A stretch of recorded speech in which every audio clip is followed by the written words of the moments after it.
Está con nosotros el perseguidor, don Emiliano Arias. Qué gusto tenerlo por acá, perseguidor. ¿Qué tal, Emiliano? No, para mí se ha hecho un espacio en su agenda televisiva para venir al programa. Le agradecemos, le agradecemos. Nunca veré a la radio que abrió las puertas. No, sí. Pero lo hemos visto y estábamos comentando antes de iniciar este segmento que, bueno, hay un altísimo interés de los medios, digamos, más masivos por contar, digamos, de qué se trata una audiencia de formalización, los casos en específico, el caso Monsalve, el caso Hermosilla, en fin.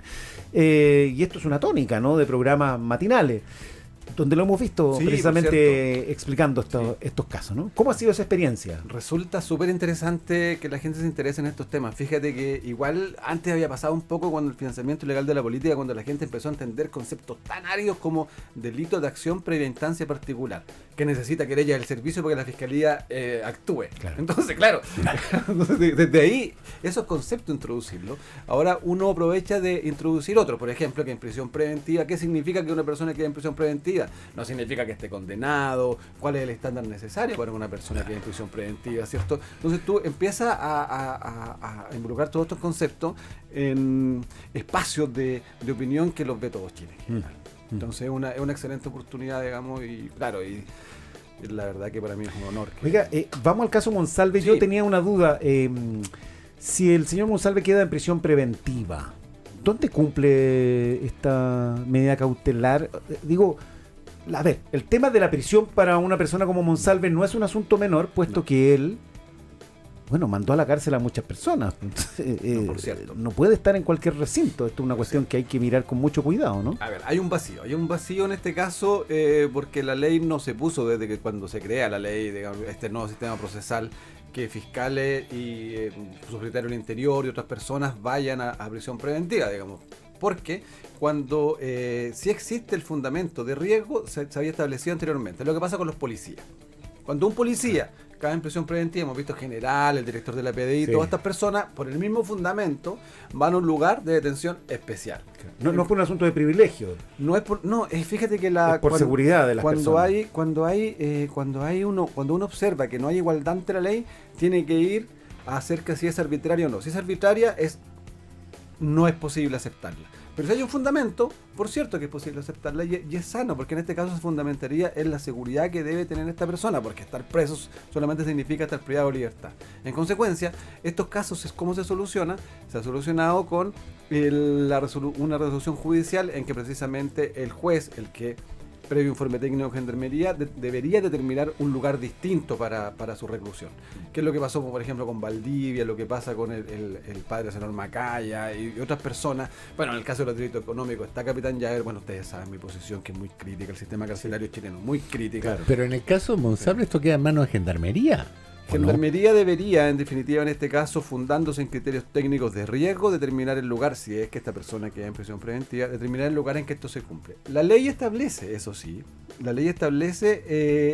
sistemas de basándose en alguna excepción, pueda cumplir prisión preventiva cualquier persona en otro lugar. Por ejemplo, pero la ley estaba pensando en una persona, por ejemplo, que necesita un diálisis, que esté muy enferma, que pueda cumplir temporalmente prisión preventiva en un hospital. Pero en este caso, ahí podría existir un fundamento legal. Pero en este caso, fíjense en el juez de garantía, cuando empezó la audiencia, él se resolvió que se le quitaran las esposas a Monsalve, ¿no recuerdan? Y ahí dijo, ustedes conocen mi criterio es, en todos estos casos de seguridad o de riesgo que pueda haber, yo pido la opinión de Gendarmería. En este caso, eventualmente, si el día de hoy se quita la prisión preventiva, sin duda va a solicitar la opinión de Gendarmería, que ya pasó en Jadwe. ¿Se acuerdan que la jueza hizo entrar incluso al abogado de Gendarmería? Claro. Ya pasó en Hermosilla, se le pide un informe de Gendarmería. Y Gendarmería, en definitiva, determinará el lugar donde se podría cumplir una medida cautelar de esta naturaleza. Ya. A ver, vamos a algunos detalles del caso, ¿no? Sí. A ver, yo me gustaría saber cuál es su mirada respecto de lo que ha estado planteando la defensa. Todavía no conocemos muy bien cuáles han sido las líneas de la defensa, ¿no? Los argumentos, pero sí ellos han solicitado más tiempo para conocer antecedentes. A ver, ¿qué impresión le deja esto? ¿Esto es razonable, es habitual? ¿Están estirando el chicle? ¿Están en una medida dilatoria? ¿O efectivamente se necesita más tiempo para aquilatar los antecedentes? Qué buena pregunta. Mira, fíjate que, porque ha hablado harto experto, que yo creo que hay una cuestión que hay que resolver desde ya. Si ustedes se fijan, el juez en la audiencia está más arriba, está como en un estrado. Está sobre lo que son el fiscal y el defensor que están en el mismo lado, ¿cierto? ¿Y eso qué significa? Que deben estar ambos en igualdad de condiciones, fiscal y defensor. Las prerrogativas que tiene el fiscal de investigar solo, hacer todo solo, sin que nadie sepa, se acaban cuando se sienta en la audiencia ante un juez que tiene que estar igual. Okay. Y el juez tiene que velar porque esto exista, en definitiva, este equilibrio. Ahora bien, ¿qué es lo que se ha dicho muchas veces? Ahora, últimamente lo he escuchado por algunos expertos, de que todas las defensas tienen muy poco tiempo para examinar los antecedentes. Y la verdad que eso no es así. Fíjense, ¿qué es lo que pasa ahí? Ellos están refiriéndose a las flagrancias, ¿cierto? Y en las flagrancias, a la defensa le llega el mamotreto de carpeta de investigación, inmediatamente se entrevista con el imputado y lo tiene. Pero eso también le pasa al fiscal. Porque el fiscal cuando se sienta en flagrancia, yo fui fiscal desde el año 2001 para adelante, o sea, me consta, a uno también le llega la arruma de carpeta y tiene poco tiempo también para revisar. Y el fiscal es el que tiene también poco tiempo para hacerlo. Y en ese evento entonces el juez dice, están los dos en igualdad de condiciones. En este caso, ¿qué es lo que ha pasado? En este caso lo que pasó es que precisamente no estaban en igualdad de condiciones porque necesariamente se le debió dar un tiempo más a la defensa porque se trata de una investigación que ya venía desformalizada, una investigación bastante extensa. Entonces esa anomalía es la que ha generado estas decisiones de ampliar hasta el día de hoy. Mira, hoy es el último día en que se puede mantener a esta persona privada de libertad sin una decisión de su prisión preventiva, ¿no? ¿Por qué? Porque en este caso lo vamos a conocer en un rato más. Claro, porque el máximo de la ampliación de detención puede ser de 5 días. Entonces, la defensa, evidentemente, para poder ejercer adecuadamente, ejercer su función, necesita conocer los antecedentes. Es imposible que los conozca todos. Tendrían que le da un mes de revisión, ¿cierto? Pero sí se le da hasta el martes, de modo que no podría prosperar otra ampliación. Pero es razonable lo que está pidiendo. Es razonable, no es no es para analizarlo como una acción dilatoria ni nada de eso. Necesita esos antecedentes, para desarrollar una buena defensa finalmente. No, por cierto, porque en este caso la fiscalía... Por la igualdad que tú mencionas. Es por la igualdad. Y el juez precisamente por eso aceptó hasta el martes, que es precisamente un plazo bastante importante para poder analizar. Porque ¿qué es lo que analizar la defensa en este caso? Son los informes policiales, más que ponerse a revisar cámaras. Ya, pero... con 4 días, que no son nada, digamos, yo no sé si la cifra es real, pero la escuché varias veces, 150.000 páginas Claro. Yo calculo que ahí está hasta la fecha y hora de grabación de cada cámara, registro, todo, pero aún así, aunque te dieran la versión depurada, son miles de páginas en las que tenés que encontrar argumentos para votar la teoría de la teoría del caso que tiene la fiscalía. Hay algo que me dijo Francisco Letúr el fin de semana que fue muy interesante. Me dijo, probablemente la defensa sepa más que la fiscalía de lo que pasó. Claro. Pero lo que tiene que saber en este caso, o lo que le preocupa, es qué tanto sabe el fiscal. Por supuesto. Y que ahí está el juego de ajedrez, digamos, en qué sabe el fiscal o que creemos que sabe el fiscal y cómo contrarrestar lo que creemos que él sabe con lo que sabemos que sabemos nosotros. Claro. Tú tienes que... toda la razón, son muy interesantes. Por eso, ¿cuál es el juego de la defensa ahora? Si la defensa lo que hace en este tipo de audiencias no es referirse a toda la carpeta de investigación, porque hay muchas cuestiones irrelevantes. Está nublado, se hacía frío, la verdad que da lo mismo. Claro. Entonces, lo que tiene que atacar es a la teoría y los antecedentes que ha presentado el fiscal en este momento, ¿cierto? Dada la exposición del fiscal, y cuál es en este caso, el puzzle del que siempre hablamos en este programa, el rompecabezas que es un delito. En este caso, la debilidad evidente se encuentra en que no se ha acreditado el centro del puzzle en este momento para la defensa, una postura de la defensa que es la relación sexual. Claro. No me acuerdo, no se acuerda el imputado, no se acuerda la víctima. Se está construyendo a través de indicios. Ese es el gran tema que tiene este caso, que podría ser la fortaleza de la defensa y la debilidad de la fiscalía. De ahí que hayan tantas diligencias de investigación de los momentos previos y posteriores, que esos fueron muy útiles. Fiscal, pero esta idea de el no acordarse de nada, esta declaración de no me acuerdo, ¿es plausible después de conocer que hubo, qué sé yo, un trayecto en un taxi, que tuvo determinada duración, que pasaron cosas ahí según los testimonios, que llegaron al lugar y, bueno, un salve incluso bajó a hacer una solicitud de una tarjeta, que volvió, que aceleró el paso? O sea, hay una serie de antecedentes que se han conocido a través de las imágenes, que dan cuenta de, bueno, personas que, si bien pueden haber estado ebrias o con consumos alcohólicos, no da la impresión de que están en una situación como para olvidarlo todo. Sí. Entonces, ¿lo olvidaron posteriormente? ¿Cómo ¿Cómo se defiende esa idea? Desde el punto de vista formal de la defensa, de verdad que el imputado no tiene que probar absolutamente nada. A él tienen que probarle, en este caso... El peso de la prueba recae en la esta es la presunción de inocencia. Y precisamente puede ser activa con una teoría alternativa o negativa, o puede ser esta que no me acuerdo de nada, y la verdad que es la fiscalía la que tiene que probar qué es lo que pasó en ese momento. Sí. Ahora, fíjate que también de todo lo que se ha filtrado en la carpeta de investigación, hay muchas conductas erráticas, fíjate. Hay muchas conductas erráticas de que toma un taxi, después camina mucho rato por un lado, después camina mucho rato para el otro. De verdad que en buenas condiciones, bueno, la niña estaba en muy malas condiciones, por cierto, digamos, pero en este caso el imputado también tenía conductas erráticas. Ahora, probar el nivel de si se acuerda o no se acuerda no va a ser en este estadio procesal. Mira, fíjate que nosotros en Chile, para poder entender cuando una persona queda en prisión preventiva, no existe un concepto legal ni se ha desarrollado tanto jurisprudencialmente como en Estados Unidos de cuál es el estándar para que una persona quede en prisión preventiva, que es la famosa causa probable, ¿ya? Que fue incorporada por la cuarta enmienda precisamente de la Constitución de Estados Unidos para evitar los allanamientos ilegales, para evitar las detenciones ilegales. ¿Qué es lo que es la causa probable? Entonces, cuando se presentan los fiscales ante un juez allá de control, la causa probable, el fiscal en esta etapa debe probar que tiene que razonablemente el caso que presenta ante el juez puede tener posibilidades de éxito y llegar a juicio. Ese es el estándar que hay ahora para la prisión preventiva. No es el de condena, que debe acreditar la Fiscalía más allá de toda duda razonable. Es el estándar que debería discutirse ahora. En consecuencia, lo que va a marcar la diferencia, y según si es que son ciertas, en este caso las filtraciones, para acreditar qué es lo que pasó en medio, en lo anterior, en lo posterior, pero además algo que no se ha filtrado, digamos, que yo creo que es esencial e importante, la declaración de las mucamas que llegaron inmediatamente después en la mañana en la habitación.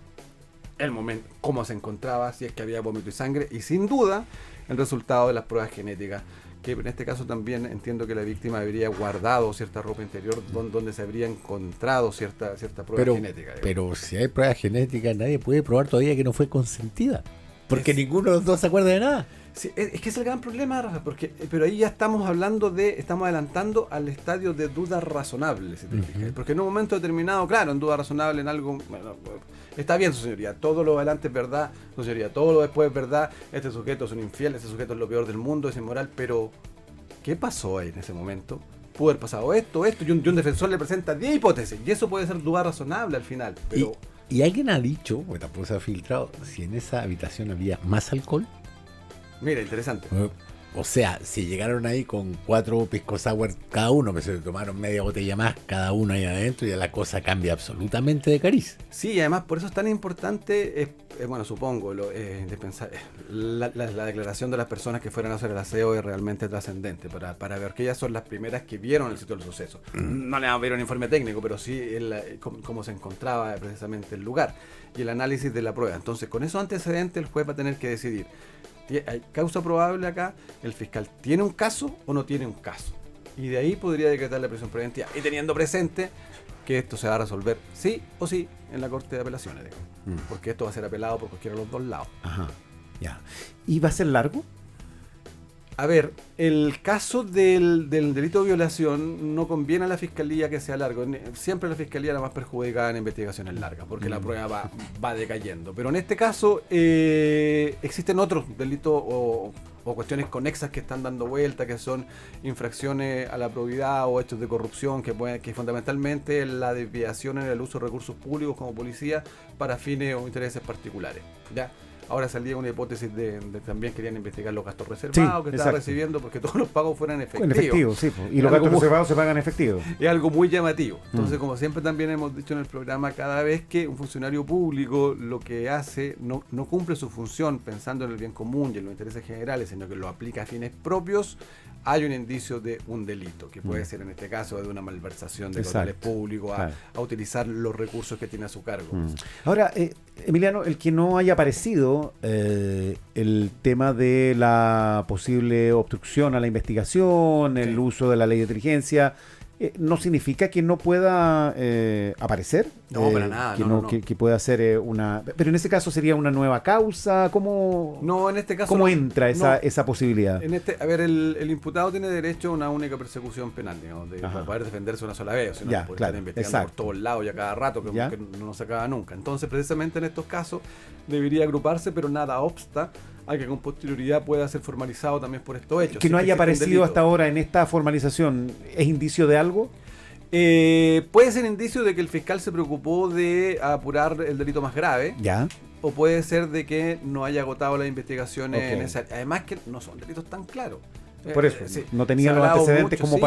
para incluirlo. Sí, por ejemplo, se ha hablado mucho de la ley de inteligencia, pero nuestra vetusta, anticuada y ley de inteligencia, la verdad que Moribunda. moribunda. La verdad Sí. que los delitos que establece son es como un uso de información privilegiada a la ley de inteligencia, eso es lo que Ya, establece. Cuando ok. yo como funcionario tengo información de la ley de inteligencia, la Ya. filtro. No. Ok. Entonces, como te digo, falta mucha conexión ahí, pero sí algún delito funcionario podría existir y también alguna Ya, delito eventual funcionario.